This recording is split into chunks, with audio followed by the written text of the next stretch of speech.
Nazrul Islam Tamim professor.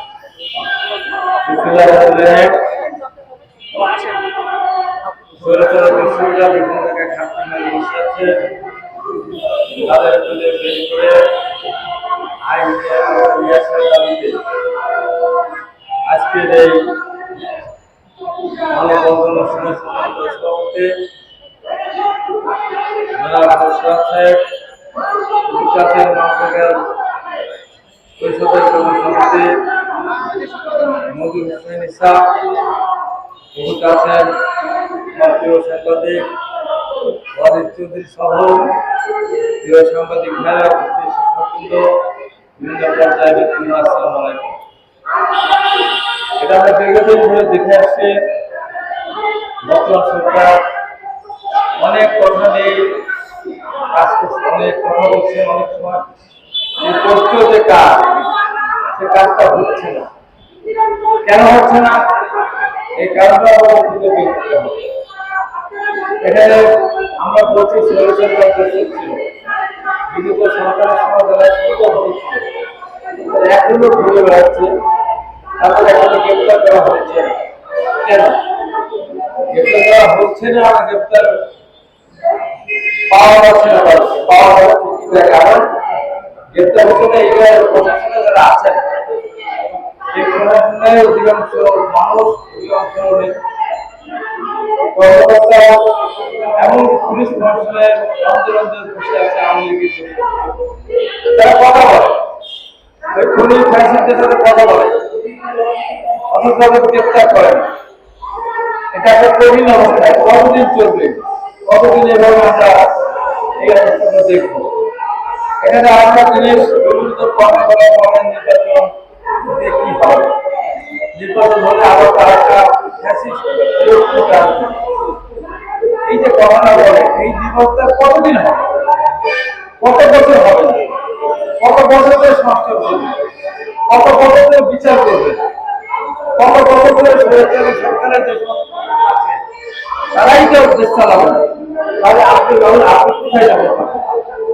এই যে এক শ্রেণীর মানুষ, এখানে আমরা সম্মানিত অনেকে বলতে পারেন, আমি পরিষ্কার করে বলতে চাই, সরকারকে যারা ভুলপ্রান্ত করেছেন, দোষগুলি ধরে যায় তারা কারা? তারা এই দেশের সামরিক আমলা, সাংবাদিক, বুদ্ধিজীবী। রাত জেগে আমরা মিডিয়াতে কথা বলতাম, এই মানুষগুলি গিয়ে সরকারের পক্ষে এত কথা বলতে, এত বেশি কথা বলতো, তারা বলতো আমাদের শেখ হাসিনা আছে, এটা আমাদের সম্পদ, বাংলাদেশ গৌরব নয়, বাংলাদেশকে সারা পৃথিবী অনুসরণ করছে, পৃথিবীর বিভিন্ন দেশ থেকে বাংলাদেশ দেখতে এত উন্নয়ন হয়েছে। তখনই বলতাম সরকারকে দেওয়ার রাস্তা করে দিচ্ছে, যে ভুক্তভোগী একটা আপনাকে হতে হবে। আজকেও এক শ্রেণীর সাংবাদিক, বুদ্ধিজীবী, সামরিক আমলা, তারা এই সরকারকে ওই রাস্তায় নিয়ে যাচ্ছে। যেমন বিগত ব্রিটিশ সরকারকে দিয়ে গেছিল নির্বাচন করে একাকার করে, বিএনপিকে দরকার নাই, অন্যান্য দলের প্রয়োজন নেই, আপনাদের সব আওয়ামী নয় বাংলাদেশ একক নির্বাচন করেন, কোনো সমস্যা হবে না। আমাদের পার্শ্ববর্তী দেশ হবে, আরো দেশ আছে, আছে। এই করে আমাদের 28 অক্টোবর আমাদের মত ছিল, আমাদেরকে সেখান থেকে ইয়ারসেল মেরে গুলি করে আমাদেরকে সেখান থেকে বিদায় করতে হবে, বিএনপি বন্ধ করে দেওয়া হবে, কেন ঠিক ঘোষণা করা হলো, আমাদের পাশে যেতে দেওয়া হলো না। অথচ সরকার বলতো বিএনপি নির্বাচন না আমরা করতে দেয়। এইভাবে তারা বুঝিয়েছিল কোনো সমস্যা নেই, এই দেশে দীর্ঘদিন থাকবেন, চিরদিন থাকবেন। আর এক শ্রেণীর ব্যবসায়ী এবং এক শ্রেণীর বুদ্ধিজীবীরা প্রধানমন্ত্রীর কাছে বলতেন, আমরা অতীতে আপনার সাথে ছিলাম, এখনো আছি, ভবিষ্যতে থাকবো, এমনকি মরণের পরেও আপনার সাথে আমাদের কথা হবে, এমন ভাবে তাকে উৎসাহিত করতে। এখন ঠিক এই যারা এক শ্রেণীর সাংবাদিক, এক শ্রেণীর বুদ্ধিজীবী বলা শুরু করেছে, 4 বছর না 10 বছর নির্বাচন করলেন, 17 বছর দরকার নেই, নির্বাচন কোনো প্রয়োজন নেই। এই যে সমস্ত কথাবার্তা করে এই সরকারকে দুবার দাঁড়িয়ে আছে। যদি আওয়ামী সরকার বন্ধ করতে দিতে, সব দলকে নিয়ে নির্বাচন করতো, তাহলে ক্ষমতায় ভালো যেতে পারতো না, বিদেশে পালিয়ে যেতে হতো না। কিন্তু রান্না খাওয়া আমরা খাওয়া ছেড়ে যেতে হবে না। আজকে সারা ঢাকা শহরে ঘুরে দেখেন তো, আমি চ্যালেঞ্জে বলছি, সারা ঢাকা শহরে ঘুরবেন, আপনি গাড়িতে গাড়ি ঘোড়াতে বড় রিক্সাতে রিক্সা বানাতে বড় তাতে কোনো লাগে না। একদিন বলবে যে অমর জায়গায় একজন আমির এমপিকে বা একজন আমির মন্ত্রীকে অথবা একজন আমির নেতাকে দেখেছে যে আমার চার দোকান টাকাচ্ছে বা ভাত খাচ্ছে, দেখাতে পারবেন? পারবেন না। কেন হবে চাই? ওই নির্বাচন করে দিত এইভাবে পালন করবে না। এখন এই সরকার থেকে বহু তালে নিয়ে যাচ্ছে কতদিন একটা অন্তত কতদিন কোথায় 2 বছর 3 বছর 5 বছর দেশে কি হয়েছিল এক ছেলের পড়াশোনা করেছেন, হ্যাঁ ডক্টর ইউনুস সারা পৃথিবীতে সমর্থিত, দেশের সম্মান করবে, সব কিছু করবে, মানুষ টাকা এখানে ইনভেস্ট করতে আসবে না, যেটা অনিশ্চিত, এখানে কোনো নিশ্চয়তা নেই। এটা এখন হচ্ছে কখন কি হয়, আমরা একজনের মহা বিপদের মধ্যে আছি। এক শ্রেণীর মানুষ বিএনপির কথা বলা শুরু করেছে, চারটা বলা শুরু করেছে, 16 বছর কিছুই করতে পারে না, আমরা করেছি আপনারা কি করেছেন, নানান কেন কিছু আমরা করতে না, আমরা পাগলামি করতে চাই না, শরীরে ভাগাভাগি করতে চাই না, কিন্তু বাস্তবতা বলতে চাই। এই জুলাই আন্দোলনের সময় আমাদের 5 থেকে 7,000 বাপকে গ্রেফতার করেছে, কেন আমাদের গ্রেফতার করেছে? ছাত্র আন্দোলন বেঞ্চের নেতাদের গ্রেফতার করেছে, আমাদের কেন 5-6 আমাদের ছাত্র বিভিন্ন পর্যায়ে কেন কেন আমাদের আমাদের পুরো অবদান নেই। এইভাবে এইবার এই ভূমিকা ভূমিকায় এক শ্রেণীর মানুষের ভূমিকায় এখন কি হচ্ছে, এখন দেশে কোথায় যাচ্ছে? আমাদের একটা জেলার দায়িত্ব আছে, আমরা 90 আন্দোলন করেছিলাম, 90 রাতে 3 মানি পেয়েছিলাম, যেটা কাজ দিয়েছিলাম শুরু করেছিলাম, শেষ করেছিলাম, আমরা আন্দোলন করে আমার রাজনৈতিক অর্জন করেছিলাম। এখন এখানে এসে আমরা দেখছি আজকে শিক্ষা ব্যবস্থা ধ্বংস, এমনি বিদেশের সঙ্গে শিক্ষা ব্যবস্থা ধ্বংস করে দিয়ে গেছে। এখন আমাদের ছাত্ররা চাকরি দেয় না, ছাত্ররা নিয়ম বুঝতে চায়, নিয়ম থেকে এই কাজটা করতে হবে, ছাত্ররা তৃতীয় বুঝতে চায় যে আমাদের এই কাজটা করে দিতে হবে। কোন দেশ, কোথায় যাচ্ছে আমরা? তাই যতদিন একটা নির্বাচন না হবে, সুন্দর সুন্দর নির্বাচন না হবে, ততদিন এইভাবেই চলে যাবে। এখন এই দেশের মানুষের সবাই আমরা ভাবতেছি কেন্দ্রে আমার করবে, আমরা আমাদের কখনো ব্যস্ত করবে, ছাত্র অনুমোদন সরকার আমাদের অন্যরা আওয়াজ করতে পারেন, আমরা ভালো যাচ্ছি, এই জন্য আমরাই যাচ্ছি, এটা ভালো অবস্থা কিন্তু তৈরি করতে পারে না। তাই আজকে ফ্যাসিস্টদেরকে বের করতে হবে। আওয়ামী যে শাসকের পক্ষে দেওয়া ছিল, এখনো তো সেই সুবিধা ভোগী এখন তারা দিতেছে। এখন বলেন কয়টা ব্যাংক লুটে রেখে গ্রেপ্তার করা হয়েছে, কয়জন টাকা পাচার করেছে, কয়জনদের গ্রেপ্তার করা হয়েছে, বলেন কয়জন আওয়ামী নেতাকে গ্রেপ্তার করা হয়েছে, কয়জন আওয়ামী নেতাকে গ্রেপ্তার করা হয়েছে, কয়জন আওয়ামী নেতাকে গ্রেপ্তার করা হয়েছে? সারা পৃথিবীতে যা ঘটে যায় এই সরকার আমাদের তাই করেছে। একদিন দেখলাম হঠাৎ করে শামসুল চৌধুরী 6টি মামলা, 2টি মারের মামলা, এবার বিমান করছে, বিমান করার সময় পৃথিবীতে খুলবে খুলে আসামি জামানত পায় যায়, 6টি মামলা, 2টি মামলা হত্যা মামলা, ব্যক্তিত্ব থেকে জামানত হয়েছে, পৃথিবীর ইতিহাসে আছে। সরকারের দিকে বলে গ্রেপ্তার করে, চাকরি থেকে চাকরি করেন ব্যক্তিত্বকে করে গ্রেপ্তার করে মামলা দেবে। এখন আমি আমাদের এটা বিরোধী দেখছি, তাদের বিরুদ্ধে মামলা আছে, কয়েকজন বেড়ে আছে, কয়েকজন আছে। কেন এই আইন আমাদের যারা বসা আছেন তারা বিরোধী সরকারের প্রেতারটা তারা বসা আছেন।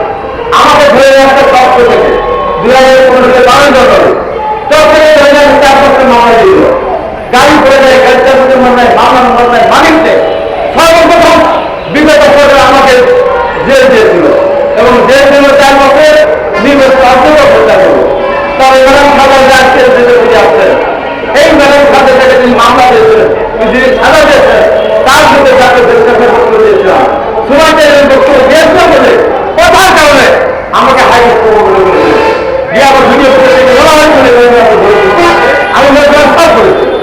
আরো করবো যদি সাধারণ যাওয়া তাদের কত বছর করা হবে না, আমি টাকা দিত আজকে এই সরকারের টাকা দিতে হয়েছে। এইভাবে বলতে চাই কেউ কল্পনা করতে পারেন আমাদের ভালো নাও আসতে পারে, আমার সরকারের দিন শেষে আপনি পৃথিবীর পুরুষে একটা দেশ দেখাতে পারেন, সেই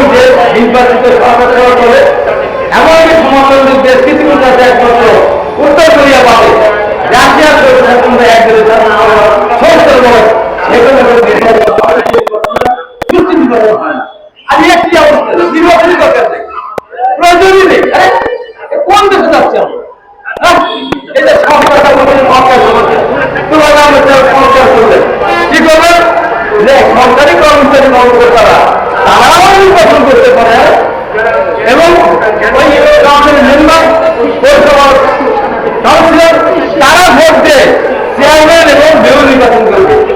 কোথায় গেছে সেই আইনখানে গেছে 50 বছর 60 বছর আগে?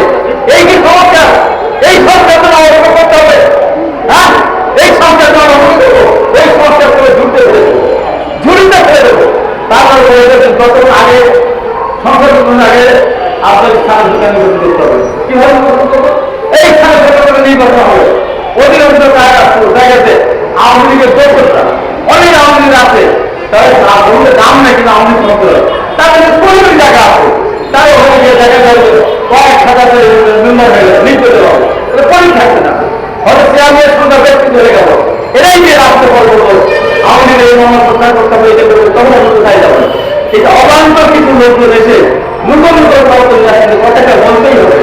এই জায়গাটা আজকের এই যে লেখা আছে এটা ধরে রাখবে, এটা ধরে রাখবো, বিচার করতে হবে, গ্রেপ্তার করতে হবে। তার মানে এই না যে দিনের পর দিন বছরের পর বছর সংস্কার কারণে অপেক্ষা করতে হবে, সংস্কার না করে নির্বাচন করা যাবে না, ওদের বিচার শেষ করে নির্বাচন করা যাবে না। এটা আত্মঘাতী সিদ্ধান্ত। এই আত্মঘাতী সিদ্ধান্ত আমাদের ধরে রাখতে হবে, সামনের দিকে আমাদের এগিয়ে যেতে হবে। আমরা যেটা পিছিয়ে না চাই, আমাদের ভেতরে যদি অনর্থ হয়, এই অনর্থের কারণে বড় ধরনের একটা বিপদের সম্মুখীন আমরা হতে পারি, তখন সবাই আমরা বিপদগ্রস্ত হবে। এই জায়গায় একটা ব্যাপার ভারতের জনপ্রিয়, এই যে আপনার আরাকানে পয়লা জাপান নিয়ে যে জায়গায় আমরা গিয়েছেন বলেন, এর ব্যাখ্যা করে দিতে পারবো। আমি পক্ষে বলুন না বিপক্ষে বলুন, ভয় যাচ্ছে এই পরিষ্কার ব্যাখ্যাটা দিলে কি হবে, না দিলে কি হবে, আর দিলে তার পরিণতি কি হবে? যে পক্ষের সুবিধা হবে সে পক্ষে ভালো করবে, যে পক্ষের অসুবিধা হবে তার আমাদের বোমা নিক্ষেপ করবে। এবং এখানে নিয়ে অনেক সরকার একবার সিদ্ধান্ত দিয়েই হয়ে যাচ্ছে সিদ্ধান্ত না, এই সিদ্ধান্ত দিতে কঠিন ভাবে আল্লাহ দেশের জনগণের সাথে সাথে এই সিদ্ধান্ত দিতে হবে। এক একা সিদ্ধান্ত দিলে এই সিদ্ধান্ত সঠিক হবে না, আমরা বিপদে করতে চাই না। তাই আহ্বান আছে যে আমরা আন্দোলন করেছিলাম 5 জুলাই থেকে যে আন্দোলন হয়েছিল 5 অগাস্ট পর্যন্ত, আমি বলবো এই আন্দোলনের শক্তিগুলি ঐক্যবদ্ধ থাকতে হবে। একে অপরের বিরুদ্ধে টাকা সমর্থন করা যাবে না, একে অপরের বিরুদ্ধে সমালোচনা করে আমার শরীরটা আপনি করবেন, আপনার শরীরটা আমি করবো, তাহলে শরীরের দোষের যে উদ্দেশ্যটা আপনাকে দাঁড়িয়েছেন সেই উদ্দেশ্যে সম্ভব হবে না। তাই এই উদ্দেশ্যে বাস্তবায়ন করতে হলে এই সমস্ত আন্দোলনের সমস্ত দল গুলিকে ছোট বড় সব দলকে নিয়ে একসাথে সিদ্ধান্ত নিয়ে আমাদের এখন অক্ষর থাকা দরকার আছে। এই প্রত্যাশা ব্যক্ত করে আজকে যারা আয়োজন করেছেন তাদেরকে ধন্যবাদ জানিয়ে আমি আমার বক্তব্য শেষ করতে আল্লাহ